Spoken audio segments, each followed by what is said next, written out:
tichaonana mhiri kwerwizi mhiri kwayo mhiri kwerwizi tichaonana doti moro shamwari moro iwe moro shamwari tichamoresana iwe moro shamwari moro iwe moro shamwari tichamoresana iko mhiri kwerwizi mhiri kwayo mhiri kwerwizi tichaonana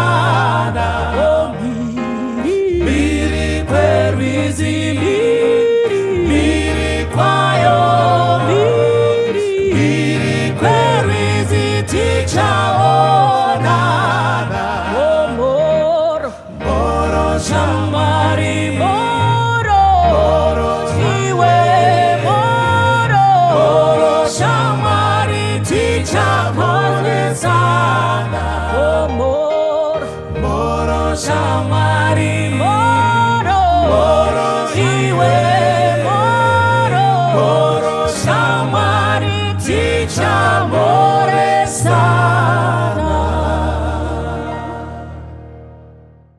uya mweya wakachena mundikomborerenyi kuti moyo wangu ucha kukutangu watese ndidzidzisenyi kukuda kuziva zvakanaka zvechikariro chambiri chinondipa kufara ndauya kune mwitenzi munozondibatsira ndinosimbira kunemwi mundisvitse kumusha Jesu wakanditsvakisa ndanga ndiri mufambi mudambudzo wandibvisa ngeropa rake iri ndagashira mutsa wenyu ndinomuitirenyi ndipenyi kunaka kwenyu ndosungirwa kunemwi nguva dzese ndarasika kubva munzira yenyu ndiri pano wangu Baba batisa moyo wangu ndiri pano wangu Baba batisa moyo wangu ndiri pano wangu Baba batisa moyo wangu ndiri pano wangu Baba batisa moyo wangu.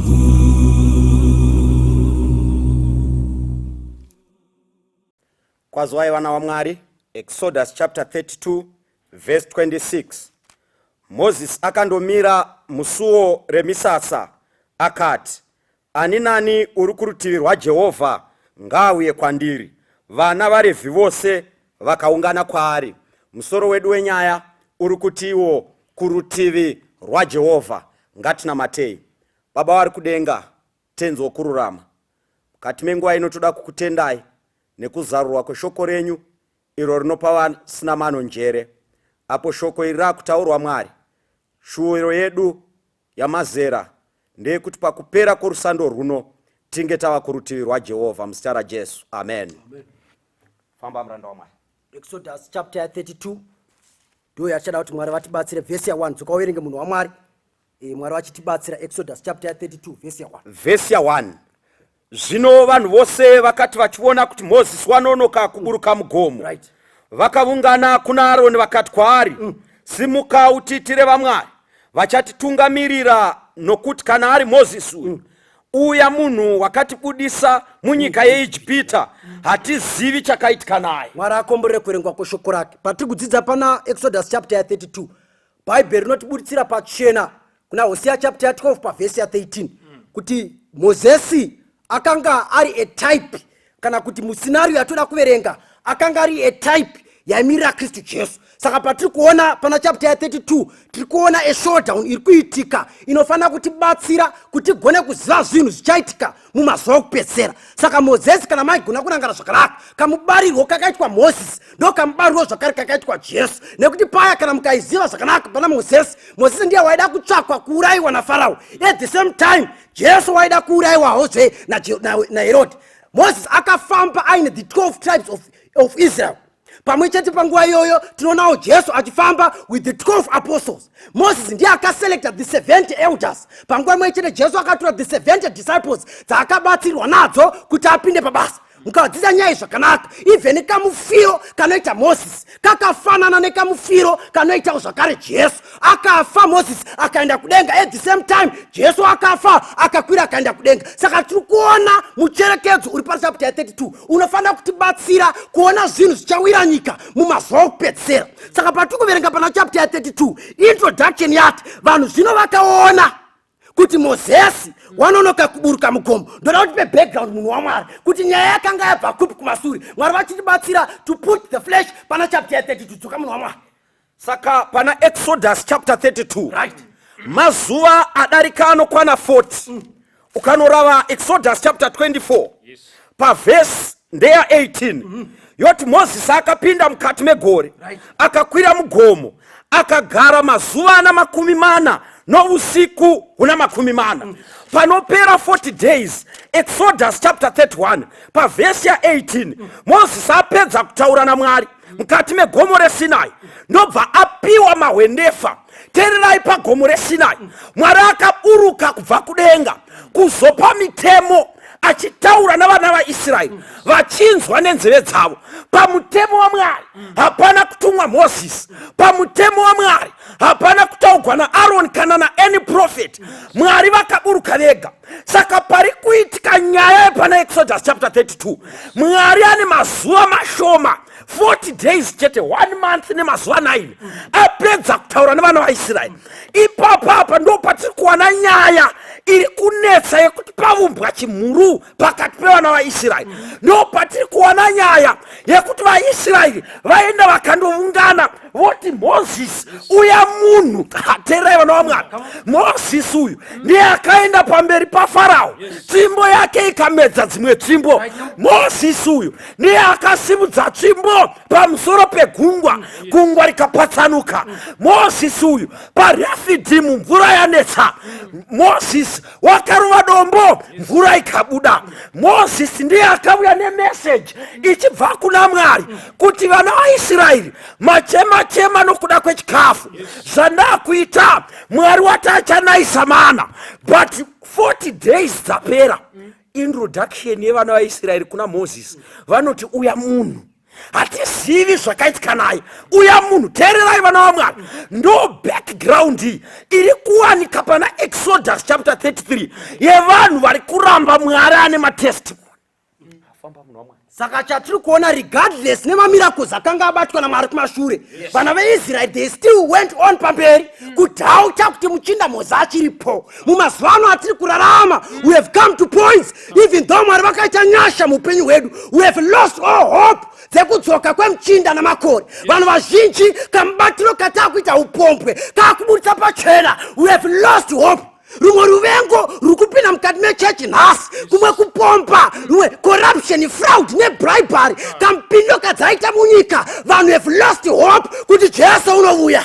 Vakurarama maupenyu uri reckless, havana basa nezvamangwana. They live to please today. Vanoudzana ngatidye ngatinwe nekuti mangwana tinofa. Upenyu hwavo they live to please today. Saka pavanga vachita sungano vachirangana zvikoti vakaona kuti Mozisi wanonoka. Mubvunzo wangu ndeyekuti vakanga vambosiwa vachifanira kuitei, nekuti Mozisi akanga anzi come up to me higher and take the law. Ukwire paunouya nemahwendefa 2 ndichadudzira kwauri, ndichanyora pamusoro pawo. Saka vanhu vaIsraeri vaifanira kusara vachizvipa kuna Mwari, vachichema nekugomera pamusoro pezvivi zvavo. Jesu paakakwira kudenga, we are not to live in indolence, hatifaniri kugara in laziness. Mwari ari kutsvaka vanhu vanochema nekugomera pamusoro pezvivi zvavo. Mwari ari kutsvaka vanhu kuti iko zvino we are supposed to cooperate naye paakakwira kunzvimbo tsvene-tsvene, paanenge ari kudenga achigombedzera pamberi paBaba, mavangangu, you are supposed to cooperate. Unofanira kubvuma kubatsirika, uvezwe, ugone kufanana naye. Saka vakanga vasina ngosiwa nzi vangogari basi, vakanga vasina kuti vanofanira kubata basa rekuzvikwenenzvera pamberi paMwari. Nao vana veIsraeri zvinonzi Mozisi paakanga ari mukati megore paMount Sinai, zvinonzi pavakanga vachiona vaiona malightnings, nekuti Mwari paakadzika achiva pamutemo, Mwari akaburuka zvikapa sign even kugore rikandekendeka kuti ndagarwa nechina kuchairika. Saka paakanga riripo gore iri, zvinonzi Mozisi akanga ari mukati maro, zvinonzi mheni dzaitomborira kuratidza pachena kuti gore rakamira. Israel yaisagona kufamba kana gore rakamira. Gore ndo raivatungamidza panguva dzemasikati nekuti mudesert munopisa, panguva dzeusiku ndo inoproducer heat and light nekuti panguva dzeusiku kunenge kuchitonhora. Saka vaigona kumuvha, ndo saka Pisarema richiti vaitungamirirwa negore. Saka vaisagona kuenda mberi kana kudzokera sure nekuti gore rakanga riripo, rakanga rakamira kune vanhu vazhinji mukati mekurarama. Vanoprogressa Mwari pavakamira. Anopinda mumarriage, Mwari achinyatsobudisa pachena kuti marriage handiyo, but anoenda still kumberi. Vazhinji they go back, gore pari kuti ngatitifambei tiende kumberi. Vazhinji they miss the opportunities and then they will cry before God kuti Mwari hamuna kundiona. But even pamusoro tongo on the judgment day, God is going to judge us of all the missed opportunities. This was just a labor. Saka vana veIsraeri vari panguva iyi vanochema, vachimbochema kuna Mwari, vanosvika pakuti vaneta kuti Mwari kusvika vazongomira ndobva vati varume uchinda adzokewo kamuendero kaaitaka hatifunge kuti achiriko. Mwari munongovaziva, vanotsamwa-tsamwa. Saka pada zvibvira pamwe Mwari atoparadza Mozisi wacho. Saka hatigone kuti tirambe tiri pano, ngatitsvakei zvimwe zvatingaita, whether to go forward kana backward tichipita, we need to move. Pane pfungwa yana munhu waMwari. Panapa vana veIsraeri vari kuona kunge vanonokerwa. Munoziva muupenyu hwedu tiri kurarama nevanhu vanonokerwa. Zvese zvikwanisiro zveupenyu vanhu vari kuona vanonokerwa. Pane ari kutoona mukomana anonoka kuzomupfimba, saka ari kutoenda iye kunopfimba mukomana. Pane ari kuona anonokerwa kuti apinde mumba, ari kutoita zvekutizira. Vanhu vanonokerwa. Chiri kukonzeresa kuti vanhu varombe vaende kunotora zvikomba nemishonga. Vanhu vari kuona maopportunities eupenyu kunge anonoka. Chakonzeresa kuti vanhu vaende kun'anga nekuvaprofita venguva yanhasi vari kuona kunge Mwari anonoka. Famba munhu waMwari. Saka reason why Mwari vakanga vachitonge vari kudelaya, vaida kupa Israel nguva nemukana kuti vagone kuzvikwenenzvera pamberi paMwari. The reason why Jesus today asati adzika gore ari kutarisa nyika, he is seeing a world that is flourishing in sin. Nyika yakaita kuzvigadza muchitema, ari kuona Jesu kuti akaburuka akauya, hakuna nyama inopona.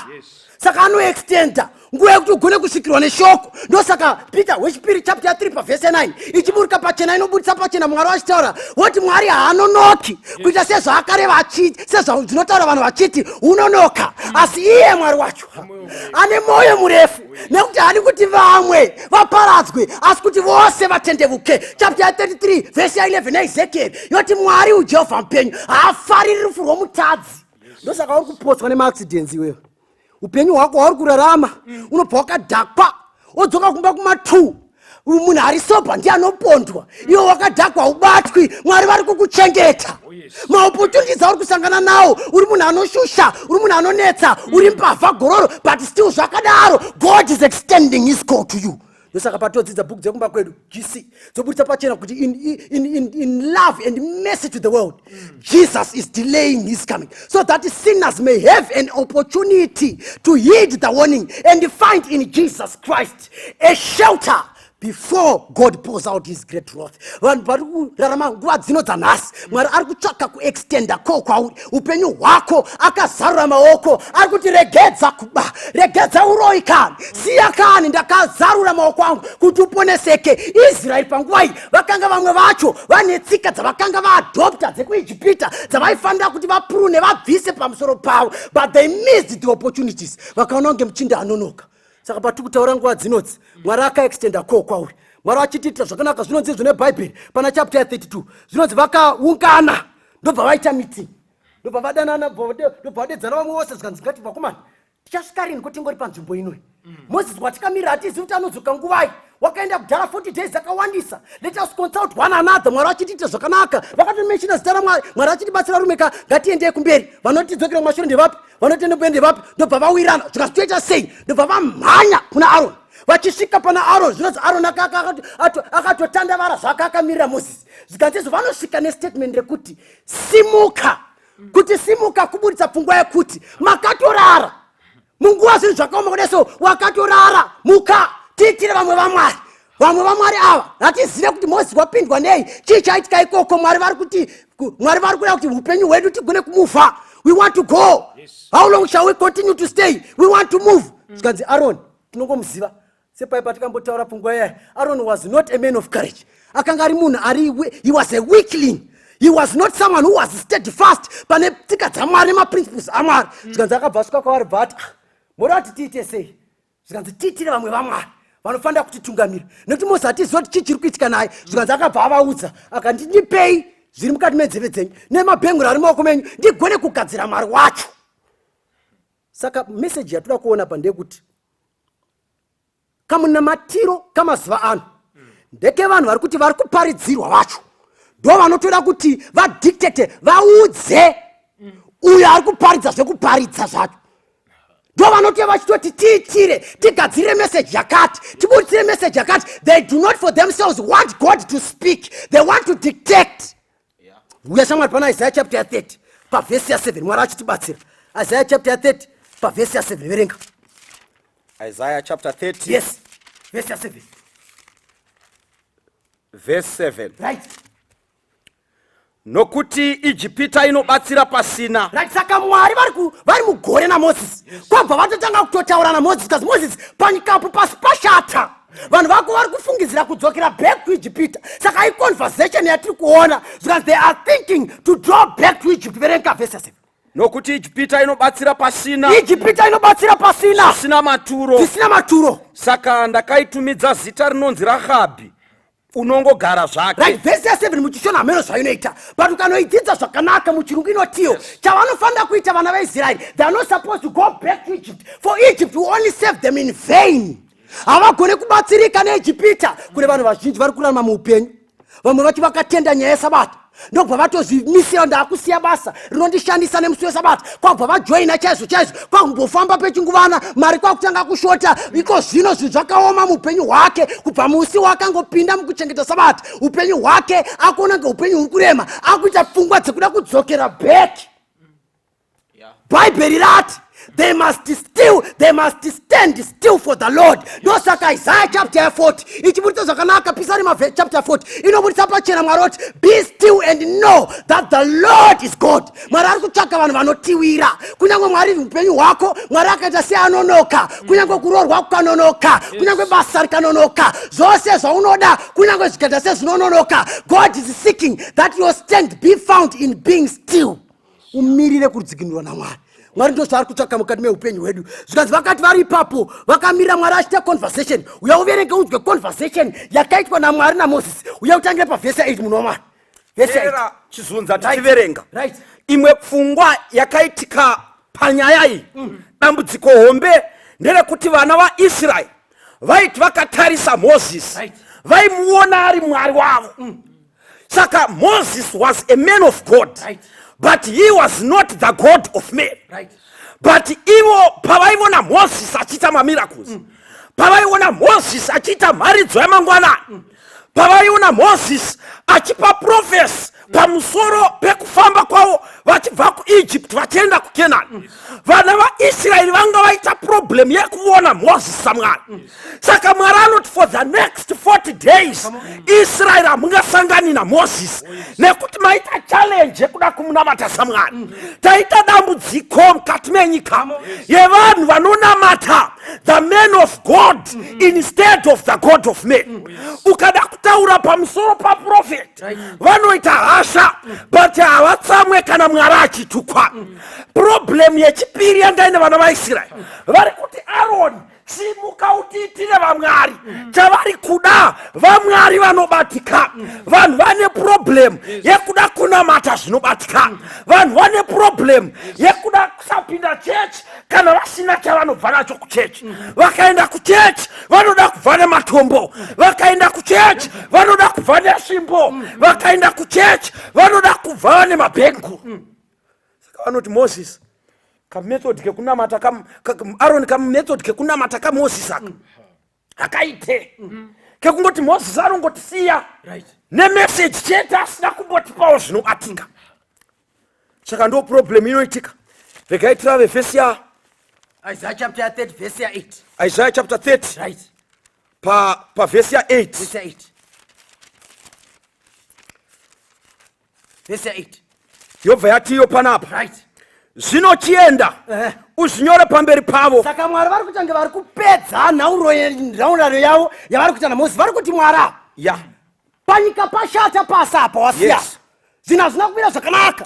People are going back to perdition. Havazivi kuti ivo we are supposed to go forward together. Saka varasha kutenda Moses. Vari kuita sei? Verenga verse 8. Zvinochienda right uzvinyore pamberi pavo right pahwendefa rebwe uzvinyore mubhuku. Kana tapedza kunyora pamahwendefa maviri amabwe tichanozvikopa futi in the book yatogona the book of the law. Come on. Zvirepo panguva inovouya nokusingaperi. Venga verse 9. Verse 9 right nokuti ava rudzi rinondimukira vana vane nhema right vana vasingadi kunzwa murayiro waJehovha. Havadi kunzwa murayiro waMwari. Verenga vanoti kuvavona vanoti kune vaparidzi vavo musavona musaparidza izvozvo musaprofita right musatiprofitira zvinhu zvakarurama. Tiudzei zvinofadza tiudzei zvinotifadza tiprofitirei zvinonyengera ibvai panzira saukai pagwara. Come on. Bvisai mutsvene waIsraeri the holy one from us. Vanhu vazhinji mumharidzo dzavo vari kuparidzirwa muzuva ranhasi. They are causing the holy one to cease. Saka kana dzakuparidzwa nyaya dzacho havadi kuti dziparidzwe nyaya dzavo dzoupombwe. Havari kuti kuchechi kutaurwa nyaya yake yekuba mari kwaari kuita kukambani kwake anondobhadhara. Ndosaka paya anodza naAroni akatouya akati ndipei. Anondobva atanga kukorekta goridhe rose kuti ndigone kukuita zvamunoda. Right now we are suffering, even our whole nation and the whole world today nekuda kwavanhu vari kuti kana vakuda kunoenda kuchechi vanopa muprofita vanopa apostora kana muparidzi a certain sum or fee kuti vagone kureceive a certain form of doctrine. Havadi kuprofitirwa zvakarurama. Chavanongoda badzi kuti zvakaipa zviprofitwe pamusoro pavo. Uyaverenge munhu waMwari kuna Exodus kwatanga tiri pavhesi ya 32. Verenga verse 2.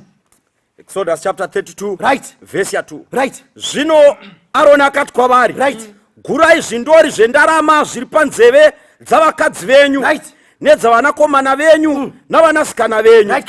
Muuye nazvo kwandiri. Zvino vanhu vose vakagura zvindori zvendarama right zvakanga zviri panzeve dzavo right vakauya nazvo kuna Aroni. Iye akazvigamuchira pamavoko avo akazviveza nenhumbi yokuveza nayo right. Akaita nazvo mhuru yakaumbwa. Ivo vakati ndivo vamwari venyu imi vaIsraeri right. Vakakubudisai munyika yeIjipiti. Saka paitwa chimhuru chimhuru pachaitwa zvikadzi vakabva vatoita proclaim a feast ndobva vatoti ichi chimwari ichi ndo chakatibudisa muIjipiti. Vakanganwa Mwari chaiye wakaona mamiracles ake the 10 plagues dzichiwira Ijipita. Vakanganwa Mwari akatsemura gore. Vakanganwa Mwari akatsemura the Red Sea. Vakanganwa Mwari akaita minana mizhinji pavakanga vachibudiswa Ijipita. Pavasvika pano vakuproclaima worship nekukudza chimwe chinhu. We are worshiping, as he said, the man of God instead of the God of men. Kurama kwamazuva ano vanhu vanopraisa vanovabatira vanotopfugama. They give them names papa father vanovapa mazita akasiyana ekuvase vanotozvi ascribe kwavari. Tiri vana vemuprofita vanokangana kuziva kuti isu tiri vana vaMwari. Ndo zvinotaurwa naJohn chapter 1 pavhesi ya 12 kuna vose vakamugamuchira akavapa simba kuti vanzi vana vaMwari. Chapter 3 1 John tariraiwo kunaka kwazvo kana tichidanwa tichinzi vanakomana nevanasikana vaMwari. We are children of God but we have praised this man. Saka panguva iyi arona angu pangoita chimhuru zvika chimhuru chobva chatoitika vanhu kwakutanga kupembera uye shamwari one toda kuburitsa mwari achitibatsira the worshiping style iri pana Exodus chapter 32 teerera shamwari. right come on Nhoroondo yendarama iri kutogwa nemachinda ndo ndarama iya yakanzi usiku huya vana vaIsraeri vakubuda mukati meEgypt. Endai munotaura nemaEgyptians kuti vakupei ndarama ndichawanza nyasha pamberi pavaIjipita. Saka problem iri kuita Mwari, problem iri kuita Moses achibva navana vaIsraeri kuEgypt achienda navo kuKenani, vari kushandisa pfuma yavakapiwa naMwari kuumba zvifananidzo, vari kushandisa pfuma yavakapiwa naMwari kupandukira Mwari. No problem ina Mwari nhasi yevanhu vanondobhadhara vaprofita kuparidza mharidzo dzavanoda vachishandisa mari yavakapiwa naMwari. No problem ina Mwari nhasi. Saka problem iyi yakatotanga pamazuva akare yekuti vanhu vanoshandisa pfuma yaMwari kupandukira Mwari. Hausi kuzvionavo here iwe kuti ukatarisa upenyu hwako uri kushandisa pfuma yaMwari kupandukira Mwari? Wakagumisira rini kunamata but unogara uri muchikenini? Wakagumisira rini kunamata but unogara uri kumafaro? Wakagumisira rini kunamata but kustadium yekuAmerica une plan yekuenda ikoko? Vanhu veIsraeri vakashandisa pfuma, ndarama yakauya at the command of God kupandukira Mwari. Verse 5 zvino Aroni wakati achiona akavaka aritari pamberi payo. Aroni akadanidzira akati mangwana mutambo uchavapo kuna Jehovha. Vakafumira mangwanani vakapisira zvipiriso zvinopiswa vakauya nezvipiriso zvokuyananisa. Vanhu vakagara pasi vakadya nokunwa vakasimuka vakatamba. Saka pana paMozisi akanga akwira kumusoro kuMount Sinai. Pakanga akwira paMount Sinai akanga atakura assistant wake ainzi Joshua. Saka Joshua akanga ari kunze kwegore, Mozisi akanga ari mukati megore. Saka Mozisi aisagona kunzwa zvaitika pasi paMount Sinai, but Joshua waizinzwa. Ndoda kuti unzwe shamwari statement rinotaurwa panapa na Joshua. Verenga vhesi ya 16 na 17. Verse 15 zvino Mozisi akatendeuka akaburuka pagomo ana mahwandefa maviri echipupuriro muruoko rwake. Mahwandefa akanga akanyorwa panhivi dzawo dzose, akanga akanyorwa seri neseri. Mahwandefa iwayo rakanga riri basa raMwari, norunyoro rwakanga ruri runyoro rwaMwari rwakanga rwatemwa naMwari pamahwandefa. Zvino Joshua akati achinzwa mheremhere yavanhu vanopururudza akati kuna Mozisi, kune mheremhere yokurwa kumisasa. Iye akati haasi mazwi avanhu vanodanidzira pakukunda kwavo kana mazwi avanhu vanodanidzira pakukundwa kwavo, asi ndinonzwa mheremhere yavanhu vanoimba. Saka Mozisi ari mukati megore audzwa naMwari chichimbidza kudzokera, vanhu vakudzokera sure. Paari kubuda ari kuwana Joshua ari restless. Vakomana, vanhu vawirwa nedambudziko apa, the hand attack, arida kudzika. Ndasiwa ndiri pana panze naMozisi, usabva, ramba uri panapa, ndichadzoka. Saka Joshua had stayed for a very long time aripo panze apa pegore. Saka paari kunzwa mheremhere ari kufunga kuti pano the hand attack. Mozisi paari kubuda azina Mwari mhanya, ari kuwana mukomana ari kumhanya zvikanzi kochiko, zvikanzi ndiri kunzwa pasapa pane mheremhere iripo. Pandiri kunzwa mheremhere, I'm thinking there is a war at the camp. Tiri kufanira kuchimbidza timhanye tinobatsirana nevanhu. Zvikanzi naMozisi, no man, mheremhere iri pasi apa Joshua haisi mheremhere yekuti vanhu vari kukundwa kana vari kukurira. Ndiri kunzwa mheremhere yemitambo, pari kutambwa, pari kufariwa to such an extent yekuti Joshua pakunzwa kwake akanzwa kunge hondo. The lyrics are Mozisi, malyrics acho ndiwo ndiyo Mwari wedu akatibudisa munyika yeEgypita, ndiye Mwari wedu matisa pano nhasi mukati yamutsa Red Sea.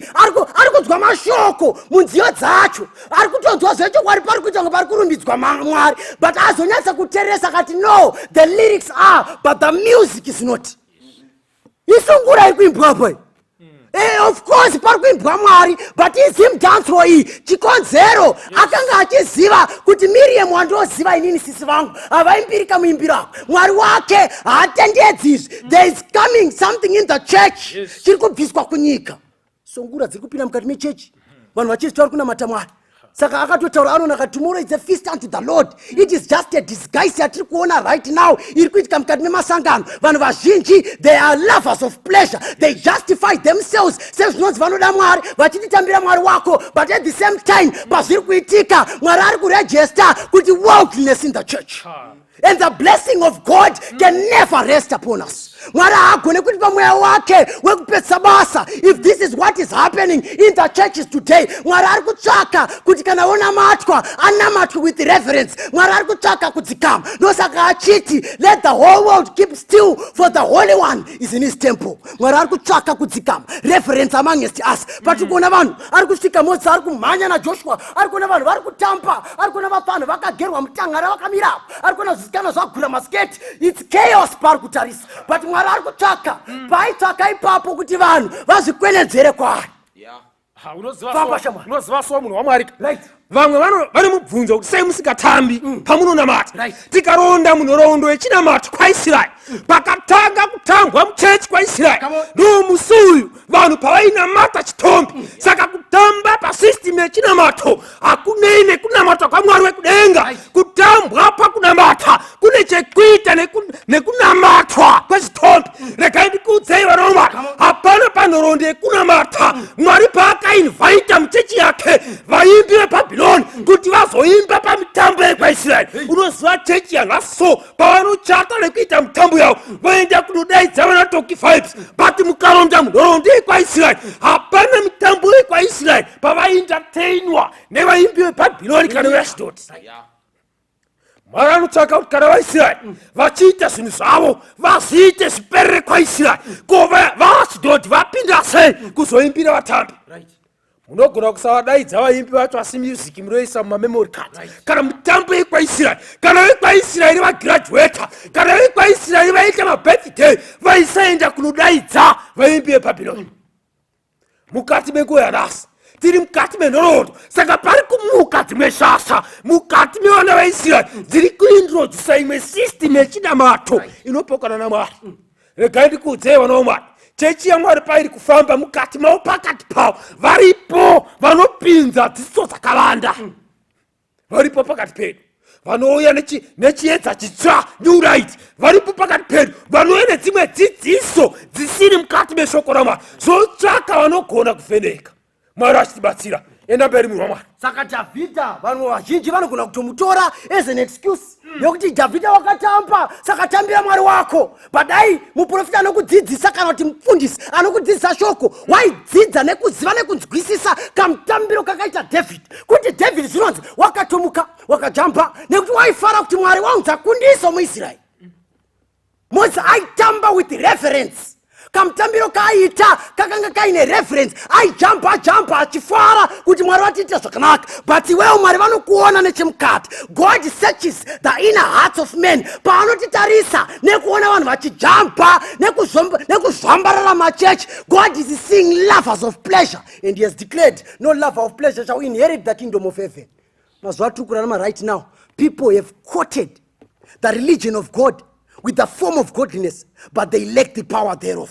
Uya munhu wamwe atoro tipende Moses achisvika paipa zvinonzi anosvika naJoshua akunosvika acho ari kuona vanhu vari kutampa, ndobva asvika ndobva akavira the golden calf pass. Hanzi ndobva aitsonda ndobva aikandira mumvura, ndobva atora mvura yacho ndobva ati inwe kuratidza the worthlessness of the system of worship yakanga yagamuchirwa neIsraeri panguva iyi. Ende panguva iyi paive nevanhu vaidzi the mixed multitude ndovakanga valeader Israeri kuti igone kugamuchira a certain strange doctrine, a certain strange form of worship. Varipo pakati pedu right now who are not converted. They are the first one to quarrel. They question our beliefs. They question us kuti tine makaiti tinamata zvakadai. So there is a mixed multitude. Varipo vanhu vazhinji right now, they are not converted. Havana kuzipa kuna Mwari. Vanoquestiona kuti nemhaka zvakati zvichiitika. Havatendi kuti shoko raMwari rinofanira kutisimbisa tende kumberi. Saka Moses achisvika zvinonzi achisvika paipa. Hanzi ari kuwana Israeri iri yowe mvenge havasi kugona kubata kana wanokukontrola, ndobva aputsa ndobva vapa kuti vamwe kuratidza worthlessness. But avapa zvakadaro ndobva Moses amira. Zvikanzi ndobva adanidzira Moses, who is on the Lord's side? Ndopandoda ukavereka bhuku dzekwedi dzinoti paakadanidzira such a statement, varevhi vakauya kurudyi rwake ndo vakanga vasinombobvira vakaparticipata in any form yavakanga vachinamata nayo. Valevhi vakatosvika pakuvaudza vakati kunyange mukatanga mukapedza zvakanaka we shall not join. Pakupedzisira Mwari akazopa honor to the Levites akavapa uprisita. Vanhu vazhinji vari kuramba mazuva ekupedzisira ndovaya vanotaurwa na 1 Peter chapter 2 verse 9 zvikanzi this we are a royal priesthood. Kana uri muprista uchiclaima kuti you are a royal priesthood, you don't participate muzvinhu zvekunamata Mwari in a worldly manner. Unobuda unosiya, you separate yourself. Valevhi vakati hatibatani nazvo izvo.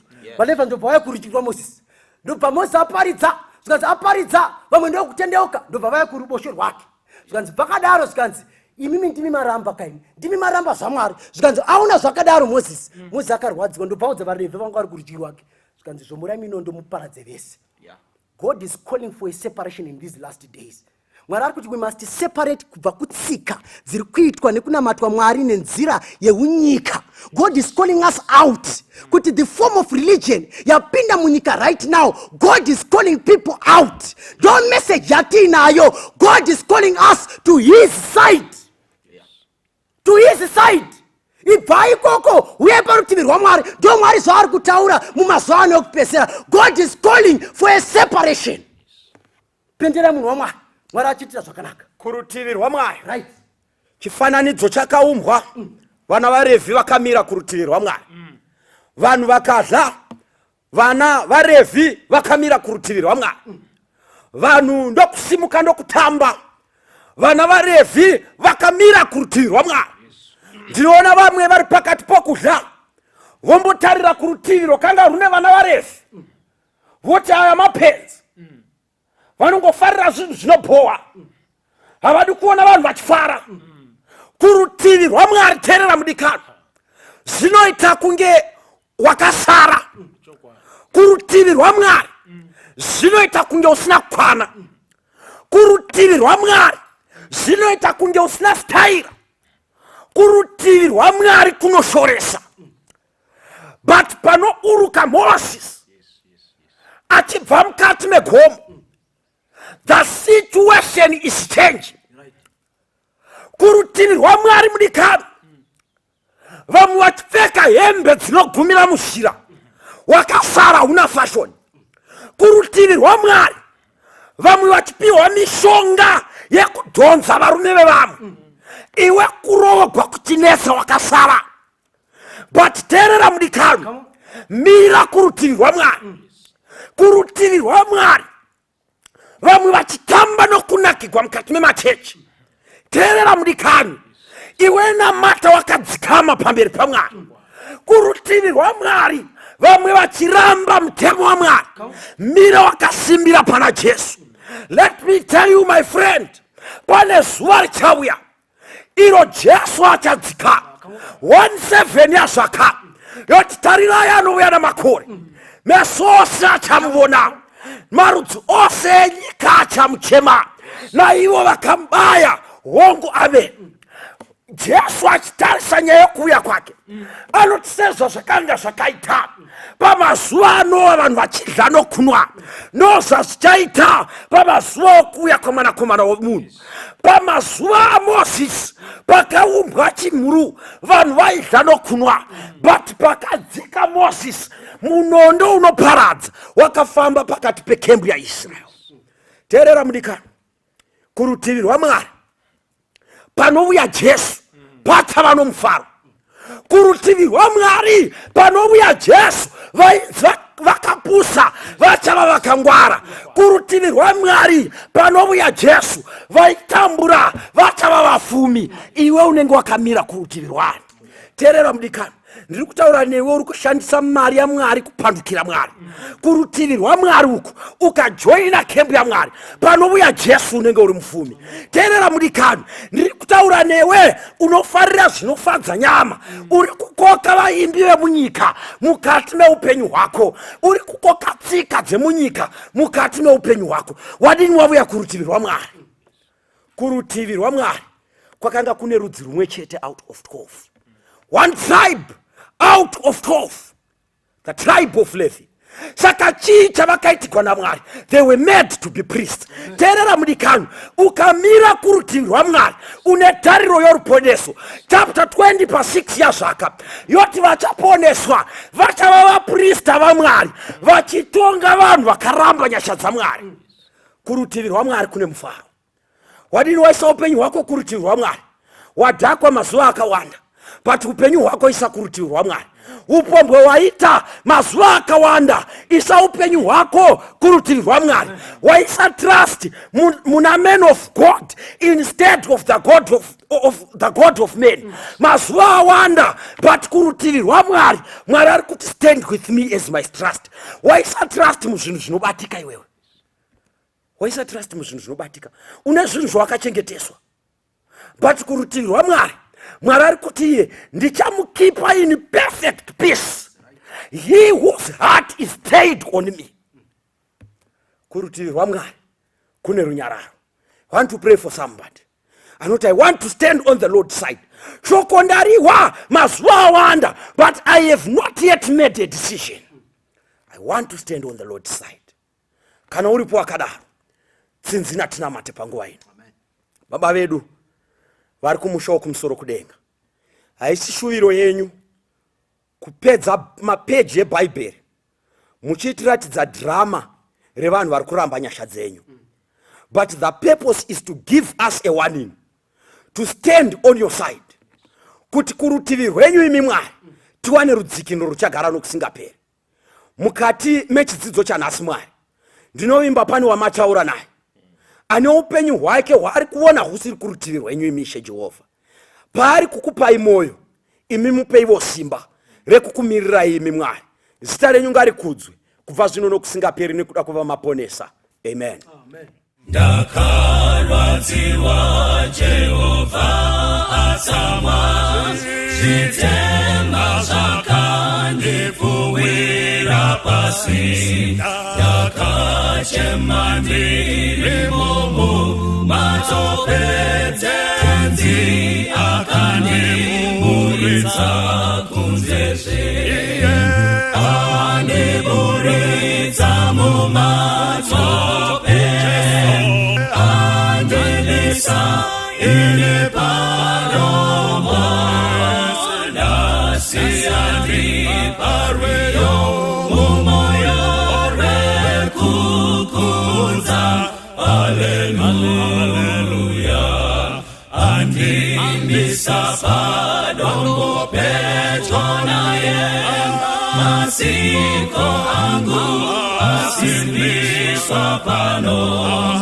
Andizongoputike ndire pano, domira ndizofeka chiremba.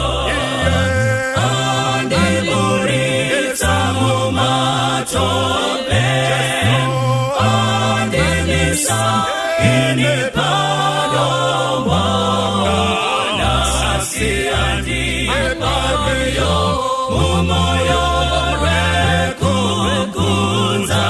Hallelujah. Andiparweyo rutsa rerukudza, noruyimba usiku nesikati. Moyo wangu wazara nerufaro, ndichazokudza mununuri wangu. Jehovah andiburitsa mumatope, andilisa ine padombo, ndasiyandi parweyo mumoyo rekukudza. Hallelujah. Ndichaimba tsitsi dzake kuneni, zvine kunaka kwake kune vese.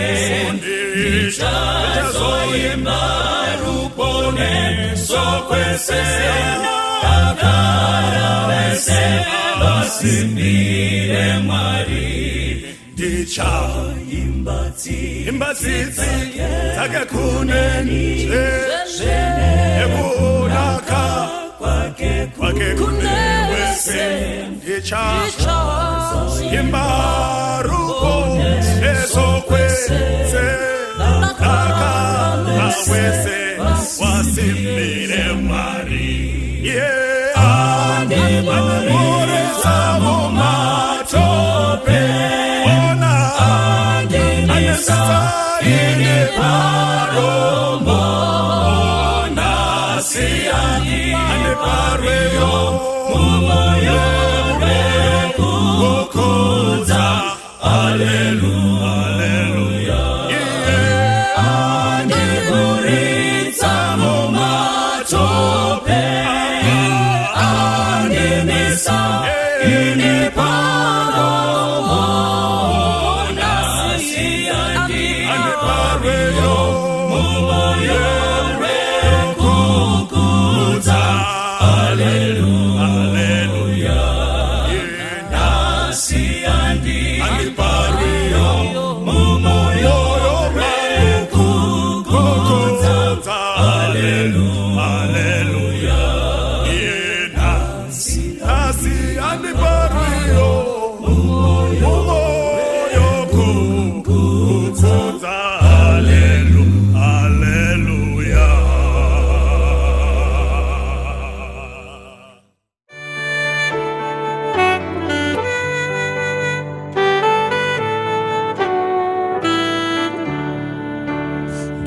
Domutewera kweseko nanziza kusimbira dotondera kudifira ipo pamchinjiko we Kalvari ishe Jesu anditukamira imbo murendo rwese nguvatese arisha Mwari yeidi dinotondera Kalvari dofarira te moake doda anditukamire rudo rwake kanaka iro rwahereswa pa Kalvari ishe Jesu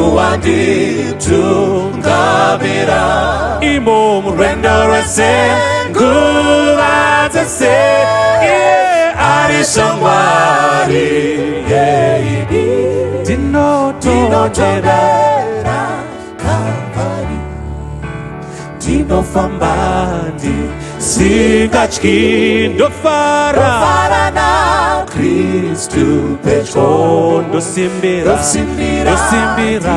chaona iyo shamwari yepa Kalvari ishe Jesu anditukamira imo murendo rwese nguvatese arisha Mwari yeidi dinotondera Kalvari Jesu anditukamira imo murendo rwese nguvatese arisha Mwari yeidi dinotondera Kalvari dinotondera Kalvari dinotondera Kalvari dinotondera Kalvari.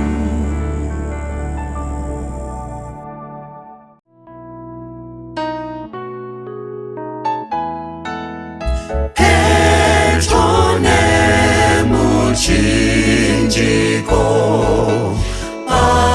anetsime kwaro mvura yekurapa yapa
Mirio querwisi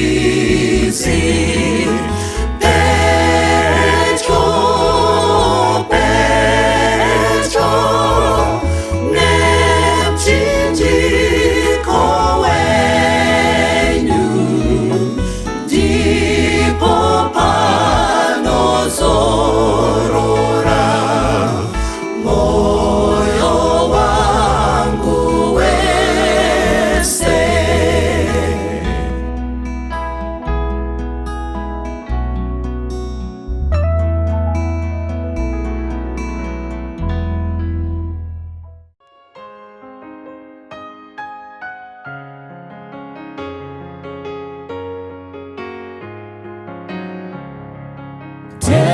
Tesetai, tasewai, zapumuka kure, ndingaona seninzira yekuwa mudanga. Ndirinzira, ndiri upenyu, kuna Baba asindeni. Ndirinzira, ndiri upenyu, kuna Baba asindeni. Ndatendere zwanenamo Mwari anondinzwa apo jiwo chema ndoziva sendidi.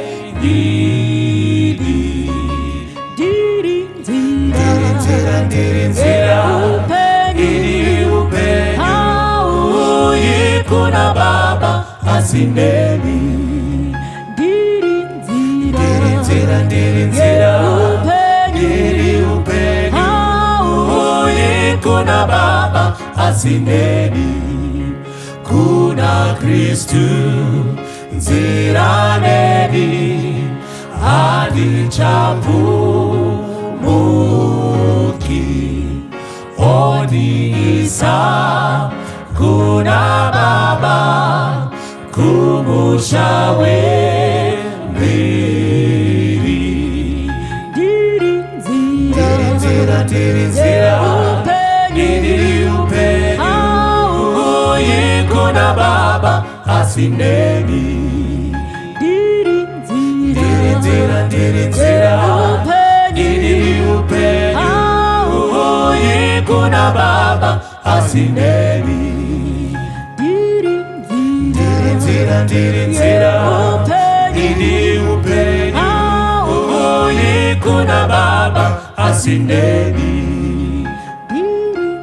Ndirinzira, iri upenyu, kuna Baba asindeni.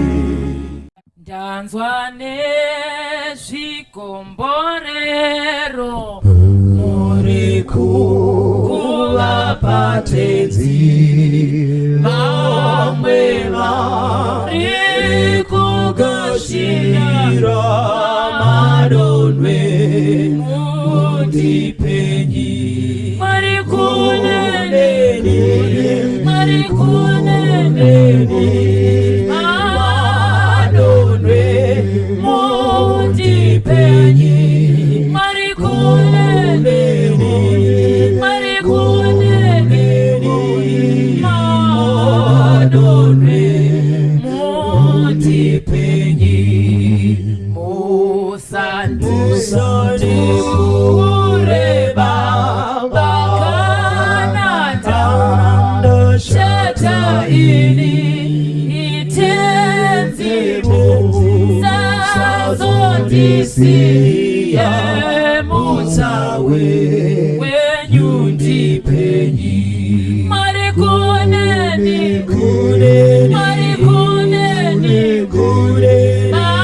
madonwe mundipenyi. Mari kuneni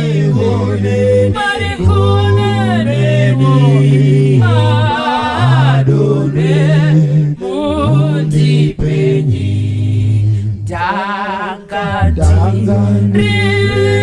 muchite matine urambo ini imoyo wa atwage pasi mundisu nugurenyi marikunene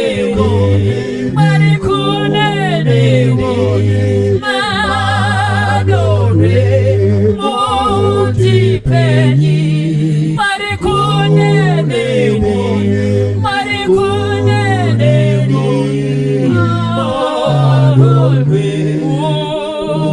mundipenyi